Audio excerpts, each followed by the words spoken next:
नमस्कार, मैं मोनिका चराना, लेक्चरर इन फिजिक्स। आज हम कक्षा 10वीं के भौतिक विज्ञान का पाठ प्रकाश, परावर्तन तथा अपवर्तन के बारे में पढ़ेंगे। तो स्टूडेंट्स, इस पाठ के नाम का पहला शब्द है प्रकाश। तो सबसे पहले हम ये जान लें कि प्रकाश क्या है। प्रकाश एक ऐसी ऊर्जा है जिससे हम वस्तुओं को देख सकते हैं। उदाहरण के लिए किसी अंधेरे कमरे में हमें कोई भी वस्तु दिखाई नहीं देती, लेकिन अगर उसी कमरे में हम किसी भी प्रकाश के स्रोत जैसे कि ट्यूब, बल्ब या अन्य किसी स्रोत को ऑन कर दें तो हमें उस कमरे की वस्तुएं दिखाई देने लगती हैं। तो स्टूडेंट्स, अब यहाँ हमें ये सोचना है कि जो उस कमरे की वस्तुएं हैं जैसे कि चेयर, टेबल, अलमारी, खिड़कियाँ, इन सब का अपना कोई प्रकाश नहीं है। तो प्रकाश के स्रोत के होने से ऐसा क्या होता है कि हमें वो सारी वस्तुएं दिखाई देने लगती हैं। तो स्टूडेंट्स, इस क्वेश्चन का आंसर है हमारे पाठ का पहला टॉपिक परावर्तन। उदाहरण लें, यदि हम किसी बॉल को किसी दीवार या फर्श पर मारें तो वो टकराकर वापस हमारे पास आ जाएगी। तो इसी प्रकार प्रकाश की किरणों का किसी वस्तु की सतह से टकराकर उसी माध्यम में लौट आना परावर्तन कहलाता है। तो स्टूडेंट्स, हमें कमरे की वस्तुएं प्रकाश के परावर्तन के कारण ही दिखाई दे रही कि जो भी प्रकाश की किरणें उन वस्तुओं के ऊपर पड़ रही है वह टकराकर हमारी आंखों तक पहुंचे। यही है प्रकाश का परावर्तन। इसका एक और बहुत अच्छा उदाहरण है चंद्रमा। हम सब जानते हैं कि चंद्रमा का अपना कोई प्रकाश नहीं है। तो सूर्य से आने वाली किरणें चंद्रमा के जितने भाग से परावर्तित होकर हम तक पहुंचती है, हमें चंद्रमा का उतना ही भाग दिखाई देता है।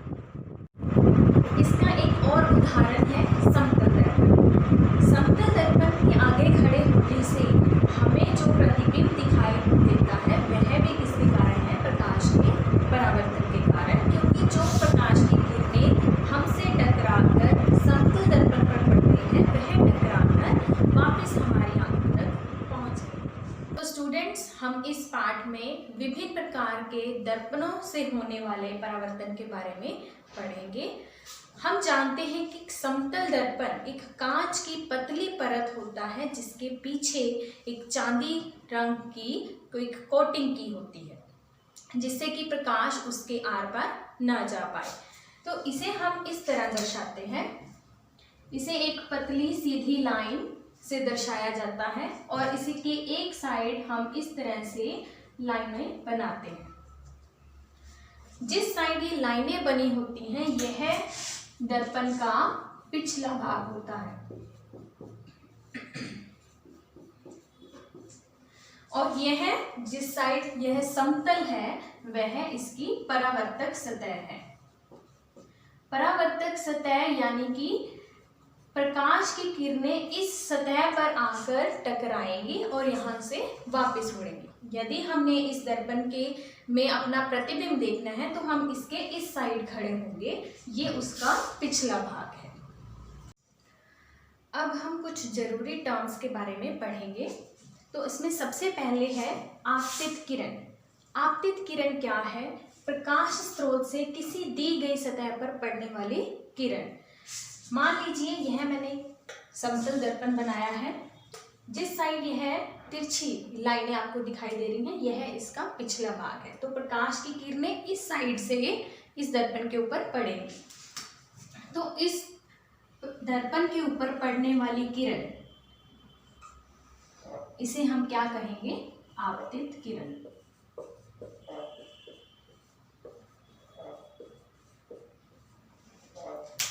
नेक्स्ट है आपतन बिंदु। आपतन बिंदु क्या है? जिस बिंदु पर प्रकाश की किरण आपतित हो। यह प्रकाश की किरण जिस बिंदु पर आकर उस सतह से टकरा रही है इस बिंदु को हम कहते हैं आपतन बिंदु।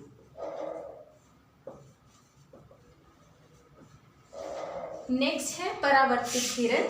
सतह से परावर्तित होकर उसी माध्यम में लौटने वाली किरण को परावर्तित किरण कहते हैं। अब क्योंकि यह समतल दर्पण है, जो भी प्रकाश की किरणें इसके ऊपर आएंगी वह इससे टकराकर उसी माध्यम में वापस मुड़ जाएंगी। तो ऐसी किरणें जो सतह से टकराकर वापस उसी माध्यम में चली जाती हैं उन्हें हम परावर्तित किरण कहते हैं।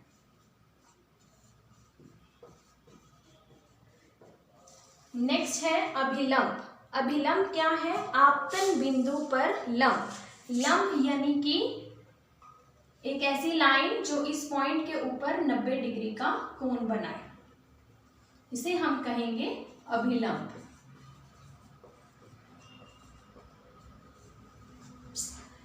नेक्स्ट है आपतन कोण। आपतन कोण किसे कहते हैं? आपतित किरण व अभिलंब के बीच के कोण को। देखिए, ये हमारी आपतित किरण है और यह हमारा अभिलंब है। इन दोनों के बीच में बनने वाले कोण को हम आपतन कोण कहते हैं, जिसे हम इंग्लिश के छोटे लेटर आई से लिखते हैं।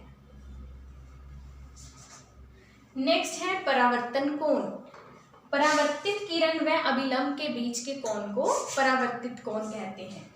यह हमारी परावर्तित किरण है और यह अभिलंब, इन दोनों के बीच बनने वाले कोण को परावर्तन कोण कहते हैं, जिसे हम इंग्लिश के छोटे लेटर आर से लिखते हैं। स्टूडेंट्स, हमारा नेक्स्ट टॉपिक है परावर्तन के नियम। तो पहला नियम है आपतन कोण तथा परावर्तन कोण सदैव बराबर होते हैं। दैट इज कोण आई बराबर कोण आर। हमने देखा कि आपतन कोण क्या है? आपतित किरण और अभिलंब के बीच का कोण। और परावर्तन कोण क्या है? परावर्तित किरण और अभिलंब के बीच का कोण। ये दोनों कोण हमेशा बराबर होते हैं। अगर यह किरण अभिलंब के साथ 30 डिग्री का कोण बना रही है तो यह इससे टकराने के बाद भी अभिलंब के साथ 30 डिग्री का ही कोण बनाएगी। दैट इज अगर एंगल आई 30 डिग्री का है तो एंगल आर भी 30 डिग्री का होगा। अगर यह 60 डिग्री का है तो एंगल आर भी 60 डिग्री का ही होगा। परावर्तन का दूसरा नियम है आपतित किरण, आपतन बिंदु पर अभिलंब व परावर्तित किरण तीनों सदैव एक ही तल पर होते हैं। मान लीजिए यह बोर्ड हमारा एक तल है। यदि आपतित किरण इस तल के ऊपर है, इस बोर्ड के ऊपर है, तो परावर्तित किरण भी इसी बोर्ड के ऊपर होगी। वह इस बोर्ड को छोड़कर इस बाहर वाली दिशा में या इस बोर्ड के पीछे किसी भी और दिशा में नहीं जाएगी। आपतित किरण, अभिलंब और परावर्तित किरण हमेशा एक ही तल पर होते हैं। चलिए अब हम इसका एक स्पेशल केस करते हैं। मान लीजिए किसी समतल दर्पण के ऊपर कोई प्रकाश की किरण लंबवत दिशा में आपतित हो रही है, यानी कि यह किरण इस समतल दर्पण के साथ 90 डिग्री का कोण बना रही है। तो इस केस में आपतन कोण कितने डिग्री का होगा? आपतन कोण क्या होता है? अभिलंब और आपतित किरण के बीच का कोण। अब आपतन बिंदु पर यदि हम अभिलंब बनाएंगे तो वह भी इसी किरण के ऊपर होगा। तो इन दोनों के बीच का कोण कितना हुआ? अगर दो लाइनें एक दूसरे के ऊपर हों तो उन दोनों के बीच का कोण कितना होता है? 0।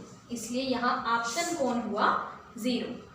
और परावर्तन के पहले नियम अनुसार क्या है कि आपतन कोण हमेशा परावर्तन कोण के बराबर होता है, इसलिए परावर्तन कोण भी 0 होगा, यानी कि यह किरण इसी रास्ते से वापस मुड़ जाएगी।